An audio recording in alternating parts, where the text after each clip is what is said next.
parti. Bon, allons-y. Donc, juste que la technique... Voilà. OK.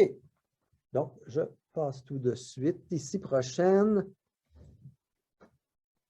diapo. Donc, je vais juste commencer par faire un petit lien ici. Ça, c'est une étude qui est sortie en 2019 où des chercheurs ont évalué, en fait, j'appellerais ça le scénario catastrophe. C'est que, bon, le GIEC, il y en a qui critiquent le fait que dans le rapport du GIEC, on souligne une grande variété de scénarios possibles, mais on ne fait pas de façon systématique l'impact de chaque scénario.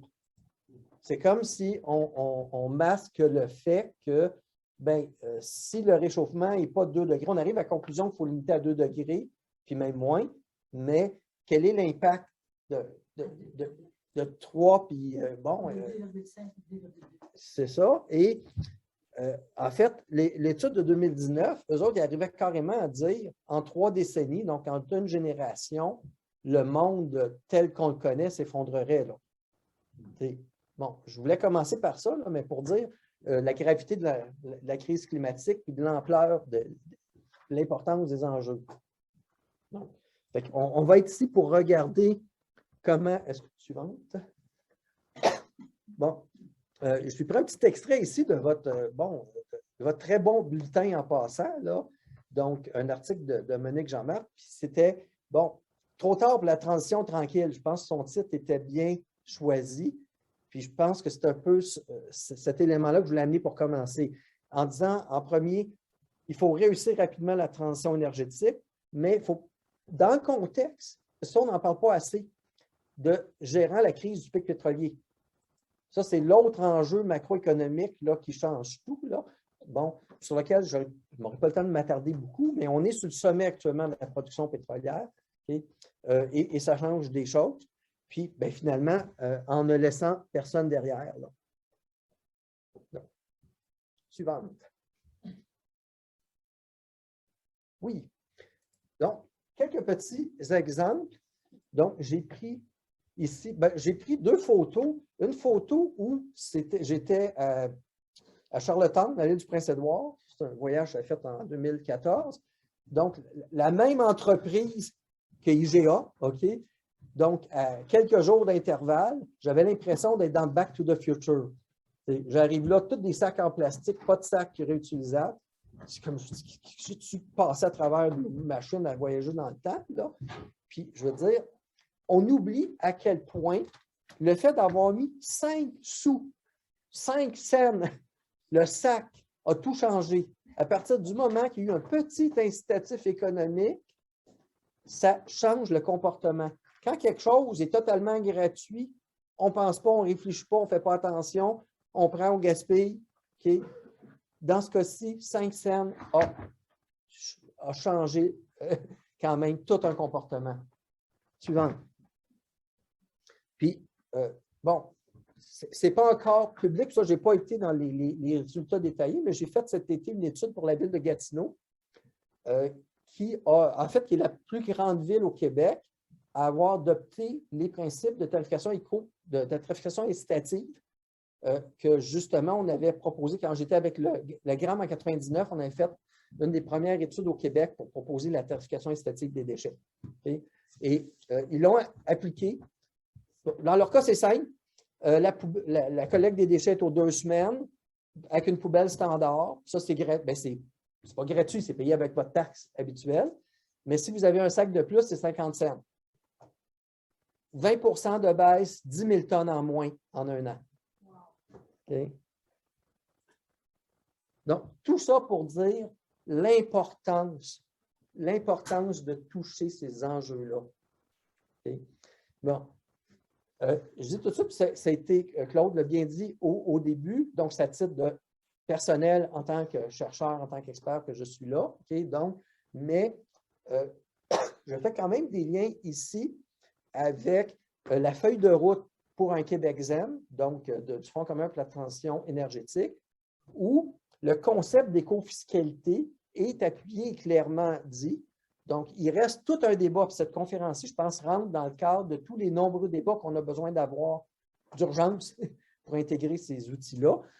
Mais c'était déjà mis dans la feuille de route que l'écofiscalité s'appuie sur les principes pollueurs-payeurs. C'est le concept d'internalisation des coûts. Je ne vous dirai pas tout, mais je veux dire ces enjeux-là de base. Là, OK? Et tout ça pour faire en sorte qu'on décourage l'activité nuisible à l'environnement puis on encourage l'activité désirable. L'objectif, c'est simple, c'est faire en sorte que ce qui maximise le choix du consommateur et du citoyen, c'est ce qui est compatible avec ce qui est plus bénéfique pour la société. Donc, on tente vers ça. Suivante. OK, quand on parle d'éco-fiscalité, déjà, il faut clarifier un tout petit peu. Là. Bon, ça peut comprendre plusieurs volets. J'ai mis, comme je disais, on va juste voir certains principaux, mais ça comprend le concept d'éco-taxe ou taxe verte. Donc, une taxe qui va être associée à un impact environnemental. On a vu quantité de déchets, quantité d'émissions polluantes, la grosseur de votre voiture, bon, la congestion.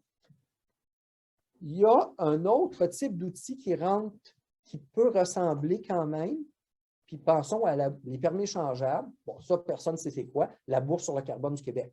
Bon, okay. Donc, c'est un autre type d'outil, mais qui peut avoir les mêmes fonctions.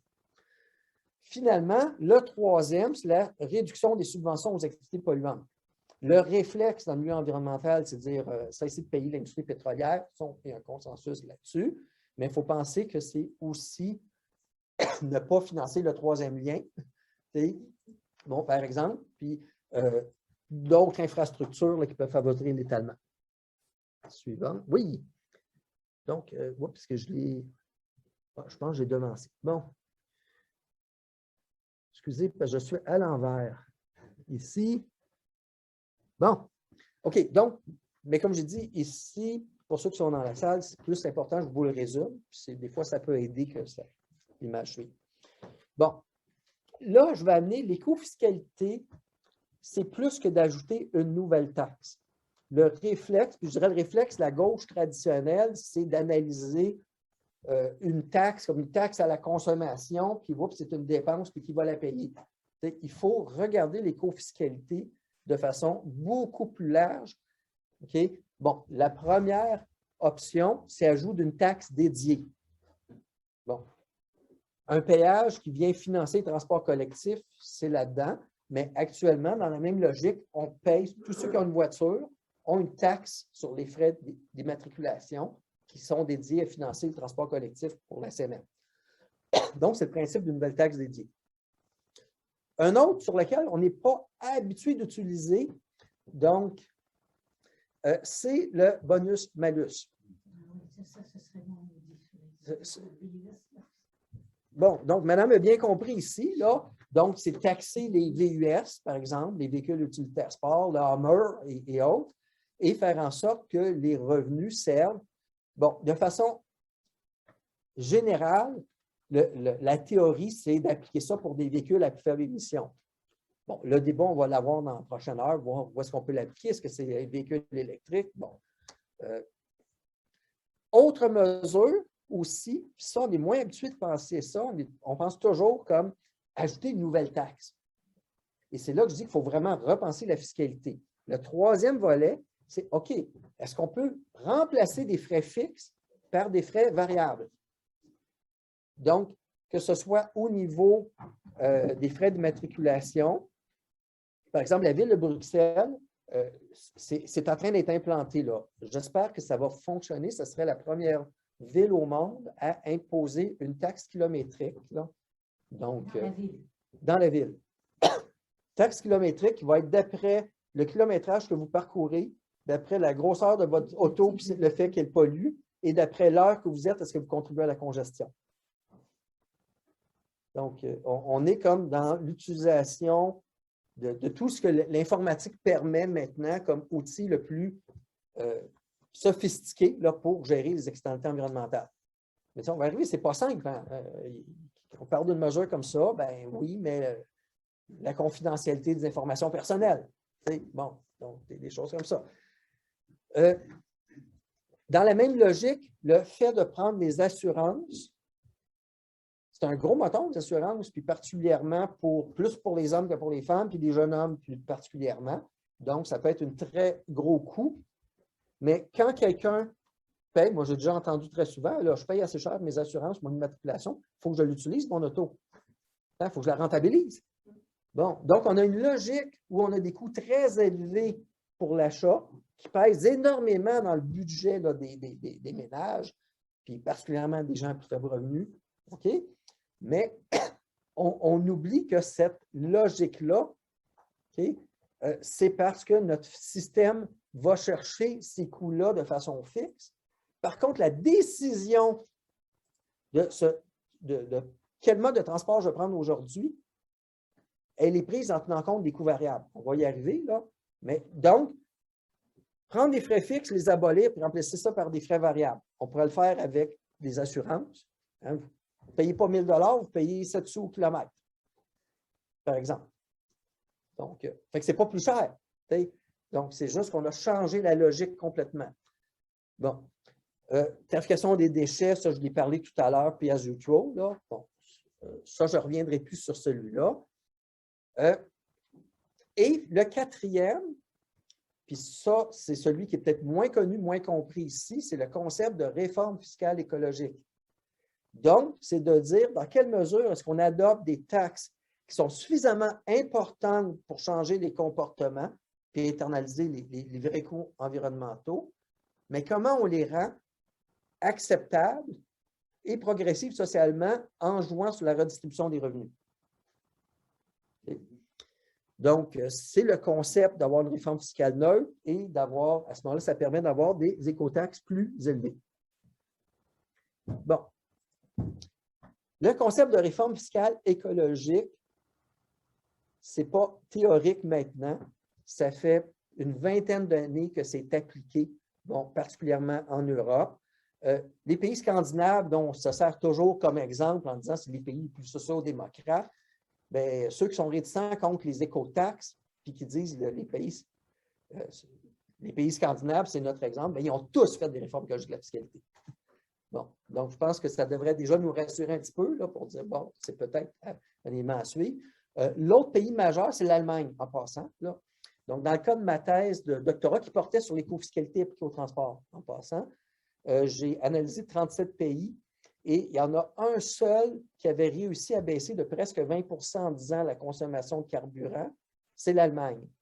Et comment? C'était suite à l'importante réforme fiscale écologique qui a été faite, donc de 1998 à 2003, pendant qu'il y a une coalition entre les sociaux-démocrates et le Parti vert là-bas. Ça va être à suivre. Cette semaine, ça a été annoncé que le Parti vert réembarquait en coalition, donc avec les sociaux-démocrates, puis un petit parti libéral là-bas. Donc ça va être à voir. Mais même s'ils ont eu un seul mandat, la réforme qu'ils ont faite a été structurante, a changé la fiscalité et a eu des impacts donc, qui ont perduré. Mais là, en Amérique du Nord, qu'est-ce qu'on entend? Oui, mais c'est l'Europe. C'est l'Europe, hein? Ce n'est pas l'Amérique du Nord. OK?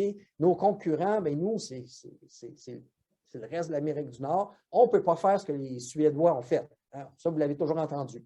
Bon. Donc, en 2008, d'ailleurs, quand Stéphane Dion, vous vous rappelez, avait été nommé chef du Parti libéral du Canada et qui avait proposé son virage vert. C'était quoi son virage vert? C'était exactement ce que je propose. C'est une réforme fiscale basée sur une taxe sur le carbone avec recyclage des revenus. Sauf qu'à l'époque, les conservateurs étaient arrivés en disant « ça va détruire l'économie » et le NPD, à gauche, était arrivé en disant « oups, ça va être mauvais pour les pauvres, ça va être régressif socialement ». Là, vous imaginez, Stéphane Dion part en élection, la droite dit que ça va détruire l'économie, puis la gauche va dire que c'est mauvais socialement. Ben, c'est ça. Là, on se rend compte que c'était cause perdue à ce moment-là. Il a perdu. Bon. On pourra débattre de son charisme et de d'autres choses. OK. Mais, tout cela étant égal, c'est sûr que ça partait mal. OK. Par contre, en 2008, en même temps que Stéphane Dion perdait, il y a une révolution qui a commencé en Colombie-Britannique. La Colombie-Britannique a adopté la première et la plus importante réforme fiscale écologique de l'Amérique du Nord. Et là, pour une fois, mesdames et messieurs, c'était en Amérique du Nord. On ne peut plus dire que c'était les Scandinaves, là, ce peuple d'extraterrestres avec ses propres règles. c'est en Amérique du Nord. Donc, ils l'ont fait avec une taxe sur le carbone importante, en recyclant les revenus par des baisses d'impôts et des crédits remboursables pour les faibles revenus. Donc, tout le monde y gagnait. Okay? Et ça a été une baisse de 20 19 de la consommation par habitant en 4 ans, alors que le reste du Canada montait. Bon. Et là, bon, l'autre bonne nouvelle, c'est que cette réforme-là qui a marché en Colombie-Britannique, et en passant, le gouvernement a été réélu pour un troisième mandat, un deuxième, un troisième mandat là-bas. Okay? Donc, c'est le gouvernement libéral en passant de la Colombie-Britannique qui avait proposé ça. Et le NPD de la Colombie-Britannique qui était contre au début. Vous voyez le réflexe, ça c'est un mauvais problème en politique. C'est quand il y a une bonne mesure, les autres partis s'opposent. Tu sais, l'opposition s'oppose, plutôt que de dire, ben c'est peut-être bon. Puis là, autant au niveau fédéral qu'au niveau de la Colombie-Britannique, le NPD s'est reviré de bord en disant, finalement, c'est une bonne mesure, ça marche, c'est bon socialement, puis c'est bon pour l'environnement. Bon, et là, en Colombie-Britannique, c'est maintenant le NPD qui est au pouvoir en coalition avec les 3 députés verts. Et ils ont repris la réforme fiscale écologique puis ils l'ont accélérée. Okay. Bon, dans ce contexte-là, on a eu la réélection des libéraux en 2015 et cette fois-ci, il y avait eu le succès de la Colombie-Britannique qui faisait que là, ils ont relancé la mesure, mais elle a passé, ils ont réussi à la passer à ce moment-là. Bon, on peut faire plusieurs critiques sur le gouvernement fédéral, sur l'incohérence de certaines politiques. Par contre, il y a une chose qui fonctionne et pour laquelle ils ont eu une vision, puis la mesure, elle marche, c'est la taxe sur le carbone. Donc, et l'exemple, c'est qu'en décembre 2020, okay, le gouvernement Trudeau a annoncé que la taxe qui montait jusqu'à 50 $ la tonne, okay, donc ça allait monter à 170 $ en 2030. Là, je ne veux pas vous induire à l'erreur, je n'ai pas vérifié, mais je pense que c'est autour de 25 sous le litre d'essence.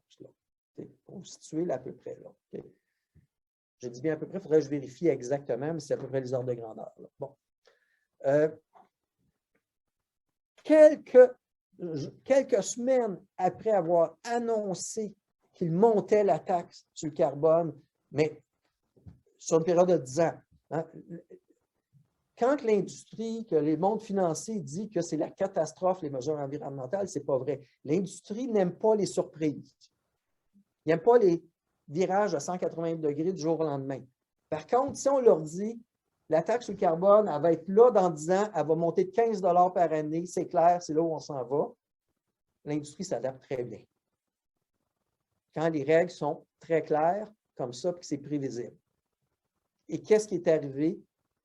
À peine quelques jours, quelques semaines après avoir annoncé la hausse de la taxe sur le carbone, on apprend que toutes les centrales thermiques au charbon de l'Alberta vont être fermées d'ici 2023. Wow! Ceux qui disent que ça ne marche pas la taxe sur le carbone, là, un instant, ça marche. Ça marche en maudit. Pardonnez le mot, là, mais bon. Donc, c'est très, très efficace. La moitié des centrales au charbon vont être converties en fait, vers des énergies renouvelables, l'autre moitié vers du gaz naturel. C'est déjà, la moitié, c'est déjà par rapport au charbon. J'ai dit moitié renouvelable, scénario minimum. Là, il faut espérer qu'avec les prochaines années, le scénario minimum de 50 % renouvelable, ça monte vers le 100 %. Okay. Mais vous voyez, l'impact de la taxe sur le carbone, là, c'est indéniable. Ça change tout. Bon. Voilà. Okay. Bon. Donc, c'est la taxe sur le carbone qui a été réussie en Colombie-Britannique, puis la façon dont ils l'ont faite en Colombie-Britannique, dont s'est inspiré le gouvernement Trudeau pour le Canada. La nuance, donc, c'est-à-dire que les revenus sont remis, okay, sont pas dépensés, mais sont redonnés aux gens. La nuance, c'est que la taxe fédérale, en réalité, elle ne s'applique pas au Québec. Je pose la question, pour quelle raison ça ne s'applique pas au Québec? C'est ça, parce que, en fait, dans notre contexte canadien, hein, où chaque province veut avoir son autonomie, son autorité, bon, la règle, c'était de dire le Canada fixe un prix minimum, mais toute province qui est capable de l'accoter avec son propre système, quel qu'il soit, bien, c'est correct, vous avez votre système. Fait que la Colombie-Britannique, ils ont leurs taxes, leurs réformes, fait qu'ils vont juste monter leurs taxes. Puis, ça reste géré par la Colombie-Britannique. La même chose, le Québec a sa bourse. Et, il y a quand même des nuances. Ça ici, bon, j'avais mis l'Ontario, le Nouveau-Brunswick, le Manitoba, la Saskatchewan, en fait, c'est les 4 provinces assujetties à la taxe, à la bourse, à la taxe fédérale, parce qu'ils n'avaient pas leur propre système. Okay? Puis là, il va tout avoir un débat là, à faire sur ce qui va arriver à l'avenir pour notre bourse, d'ailleurs. Bon, je reviens à la feuille de route du Fonds commun pour la transition énergétique. Donc, un des éléments quand même qui est souligné sur la question de la fiscalité, c'est l'importance d'avoir une éco-fiscalité progressive, c'est-à-dire d'intégrer la dimension sociale. Bon, c'est pas évident. Dans tous les cas, il faut quand même penser à tous ces enjeux-là. Bon. Dans les exemples qui sont mis dans le document du Fonds commun, on dit abolir les avantages fiscaux accordés au secteur des énergies fossiles. Ça, je dis un consensus dans le mouvement environnemental. Là où il y a plus de discussions à faire, c'est de dire, OK, comment est-ce qu'on va aussi vers l'usage de la voiture individuelle? Donc, bon. J'ai dit que le concept de réforme fiscale écologique, ce n'est pas comme si c'était complètement nouveau. Là, okay? On peut maintenant s'appuyer sur l'expérience de plusieurs pays en Europe qui l'ont fait. J'étais Colombie-Britannique, mais dans cette étude-là, c'était juste des pays européens. Là. Okay? Et là, on a commencé à mesurer les bénéfices. Notamment, est-ce que ça marche pour réduire la pollution? La réponse est oui. Donc, ça réduit de façon significative les émissions là, pour tous les pays qui l'ont adopté. Mais ce qui est intéressant aussi de dire, ce qu'on appelle le triple dividende, okay, ça augmente le PIB. Donc, on augmente le développement économique, mais on le fait de la bonne façon. Hein. On a tout un débat sur comment on mesure le PIB et ça mesure le bon développement économique. Mais là, ce qui est intéressant, c'est que on favorise du bon développement économique et de la création d'emplois. Et en Allemagne, ils ont estimé à 250 000 jobs créés par la réforme fiscale écologique. On se pose la question, là, comment adopter une politique fiscale puis budgétaire pour réussir à développer l'économie, à créer des emplois sans que ça nous mette dans un gouffre de déficit? Comment on fait? En Allemagne, c'est simple. Ils ont dit, on a un problème de retraite. Il manquait d'argent. Ah, ça me dit quelque chose, hein, la régie des retraites. Il y a un débat au Québec qui se fait régulièrement sur comment on fait pour notre régie des rentes du Québec. Mais on est toujours habitué au Québec à être en silo. Hein? Il y a un problème de retraite. OK, il faut augmenter la cotisation. En Allemagne, on dit on a 2 problèmes. Le problème de retraite, on a le problème environnemental. C'est simple, on va adopter des taxes environnementales et l'argent, on va baisser les cotisations sociales des travailleurs et des entreprises pour le régime de retraite. Le message qu'on donne aux entreprises, vous consommez de l'énergie, vous polluez, ça vous coûte de l'argent. Vous engagez plus de monde, ça vous coûte moins d'argent. 250 000 jobs de plus. Mais pas un surplus, là. On n'a pas augmenté les dépenses de l'État, là. Vous voyez qu'on sort des débats gauche-droite traditionnels. On arrive à comment est-ce qu'on retravaille l'économie autrement avec d'autres outils.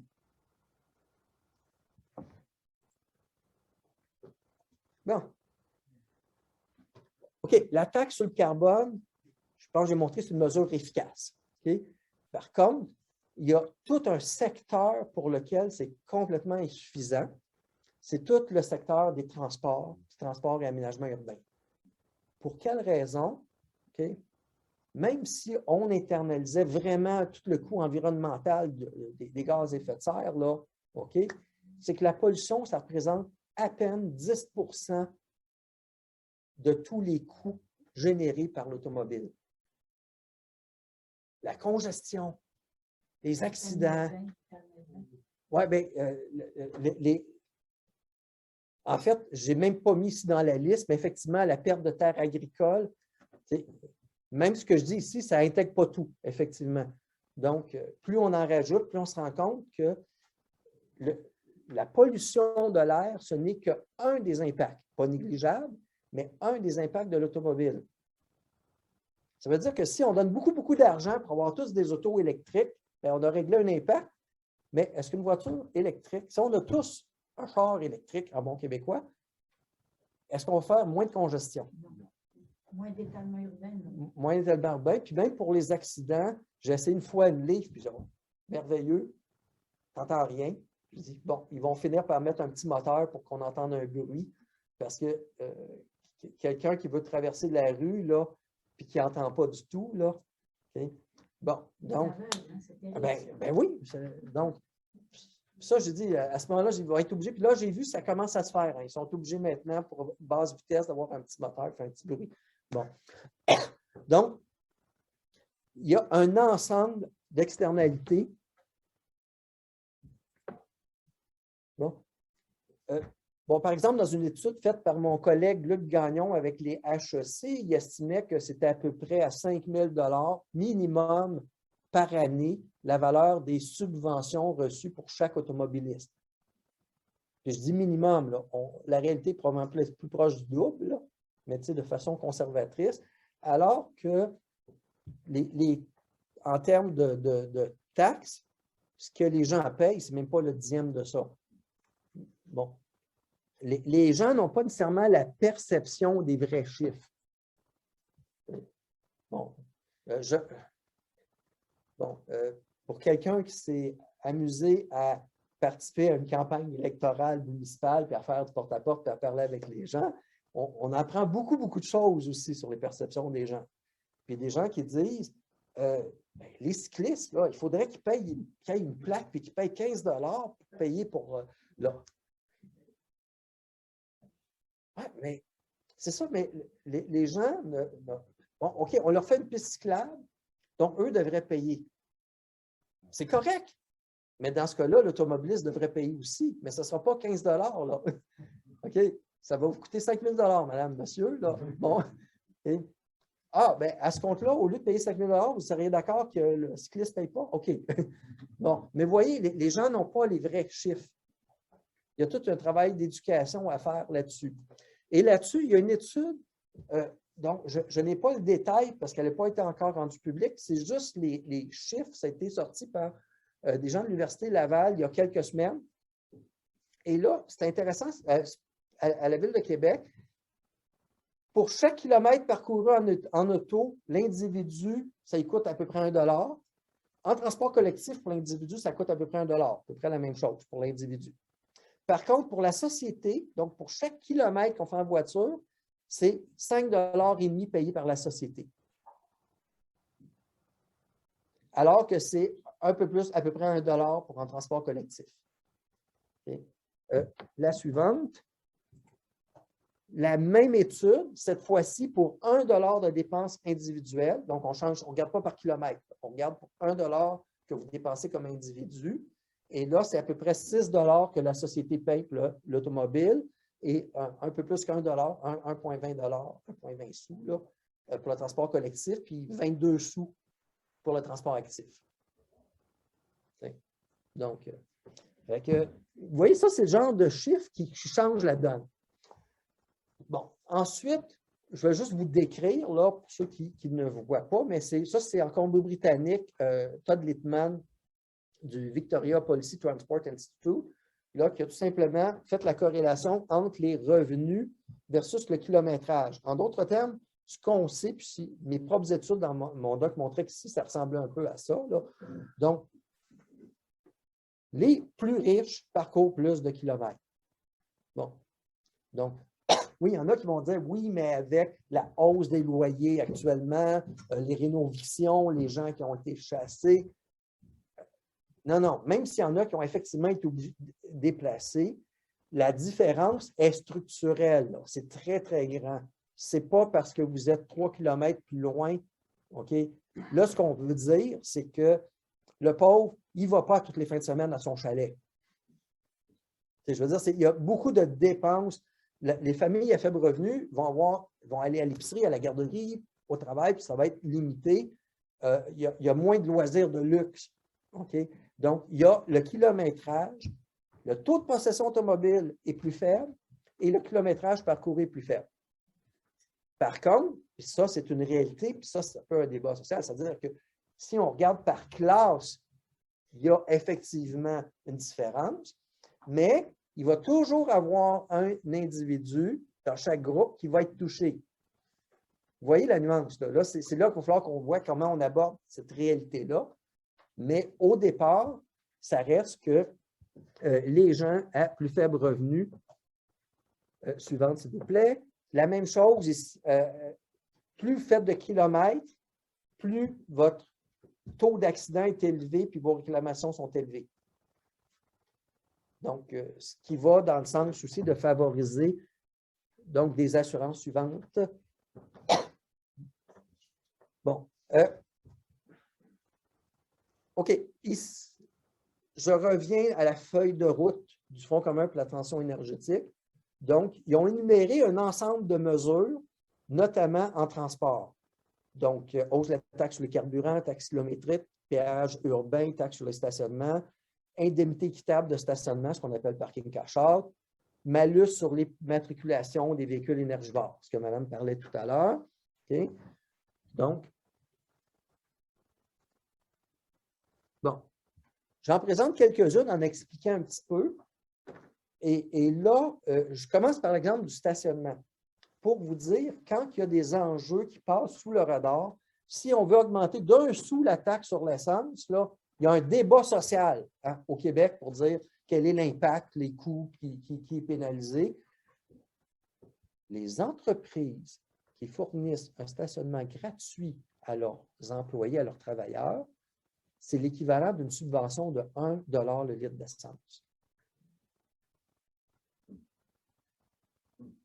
Vous voyez, quand je dis qu'il y a des choses qui passent sous notre radar, là, mais qui ont un impact, là, bon, ne pas tenir compte de l'enjeu du stationnement, là, puis faire un gros débat pour 1 sou ou 2 sous le litre d'essence, c'est passer à côté de quelque chose. Suivant. Et dans ce cas-là, une des meilleures mesures, c'est ce qu'on appelle l'indemnité équitable de stationnement, le parking cash-out. C'est de dire, par exemple, OK, le stationnement qui était gratuit, mais on s'entend-tu que le free parking, là, hein, c'est juste dans le jeu de Monopoly, ça n'existe pas. Il y a un coût. Il y a un coût. Bon. Donc,